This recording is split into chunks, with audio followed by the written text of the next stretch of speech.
Hey guys, I want to talk fat loss, specifically one huge consideration that people seem to overlook when they're trying to lose weight. It's one of my pet peeves when I see poor quality diet advice handed out online, and that's any variation of telling someone to just eat less. Satiety is from a Latin word meaning enough, and in nutrition terms, it's just saying how full a particular food or combination of foods makes you feel. It's a little subjective, but generally there's an agreement that some foods fill you up more than others, controlling for calories. So a quick example would be a McDonald's Big Mac at just over 500 calories. If you think how full you would feel after eating a Big Mac, no fries, just a burger and the bun, and then compare that to something like beans on toast. To match it, you would say a full can of beans, which is just over 300 calories, and then you would add 2.5 slices of whole grain toast, so you had the same number of calories between the Big Mac and the beans on toast. Beans are full of fibre, one of the nutrients you might associate with feeling full, whereas fast food is very much devoid of fibre. That's what helps it cook quicker. And a Big Mac is going to have about 6 times less fibre than your beans on toast. So if you imagined you eat both and which one is going to leave you feeling hungrier after an hour, it's going to be the Big Mac. Going back to my original point, if you tell someone to just eat less without specifying that they need to change what they're eating, then they're going to fail. Why? Because they're just going to be hungry all the time. Yes, to some extent, if they were overeating and they were feeling very full, then you're kind of mitigating that. But in general, they're just going to get hungrier and hungrier after every meal that's slightly less filling than usual until they eventually cave and binge eat. And then they repeat the process all over again. If you want to lose fat without starving yourself and without encouraging binge eating, then you need to think about satiety.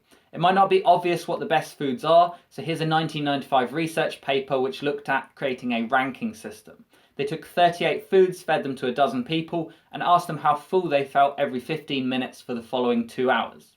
Since there's no real scale, they used white bread as 100% and reported all the other results relative to that. So the bigger the number, the fuller they felt. The categories are bakery, snacks, cereal with milk, carbohydrate rich, protein rich, and fruits. I'm sure the first thing you notice that's glaringly obvious is that comparing apples to oranges is entirely reasonable, as they only differ by a score of 5 points. Remember, this is just a dozen people. There is a margin for error which I've not included. That being said, it looks pretty reasonable. We've got croissants, cakes, donuts and Mars bars as the worst, and boiled potatoes way out in front. There is such a thing as the potato diet, but I believe that was based on someone trying to prove that potatoes contained all the nutrients you need to live and was less about weight loss. Penn from Penn and Teller did lose 100 pounds on a mainly potato-based diet, so it has been put to use in that respect. Generally, protein-rich foods were quite filling. Lingfish is a type of cod, I had to Google that, and fruits don't do too badly, probably due to the water content. One tip people give for weight loss that is effective is to drink a glass of water before each meal, and that's along the same logic. A few things you might take from this: white and brown rice, very similar here, but white and brown pasta differ by quite a bit, as do white and brown bread. Porridge is great. It is twice as filling as breakfast cereals marketed as healthy, like muesli and Special K. In fact, Honey Smacks beat both of those. But before you go buying them, remember satiety is only one piece of the puzzle that I'm highlighting because it's often neglected, and nutritional content should be another consideration. Positive correlations were made with foods that had a high proportion of protein, fibre or water in them. In my own experience from following bodybuilding diets, when I've gone very high on protein, it's been incredibly filling. Negative correlations were made with palatability ratings. That means in general, the tastier the food, the less filling it was, and also fat content. Fat is very calorie dense at 9 calories per gram compared to 4 calories per gram for both carbohydrate and protein. And if you notice, peanuts were below 100 on the chart, so not really a great option to fill you up, even though nuts are good for you. If you relate this to popular diets, it might start to make sense. The ketogenic diet is effectively forcing people to stick to foods that are going to leave them fuller for longer. These people probably got overweight in the first place from eating too many pastries and cakes rather than eating too many boiled potatoes, so carbs aren't really the enemy. I followed the longevity diet for 8 weeks and it was an absolute chore to reach my calorie limit each day because I was eating these huge fibrous meals with 3 or 4 portions of veg in each one.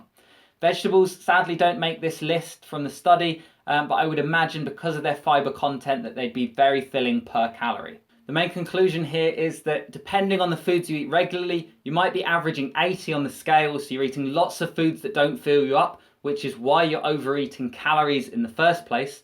So people telling you to just eat less of the same foods, it's never going to end well.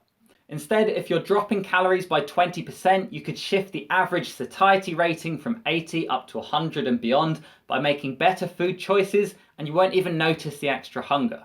Alternatively, by sticking to the most satiating foods at the top of the scale, for example, having potatoes several times a week, it would be possible to lose weight without counting calories or feeling like you're starving yourself. Thanks for watching, guys.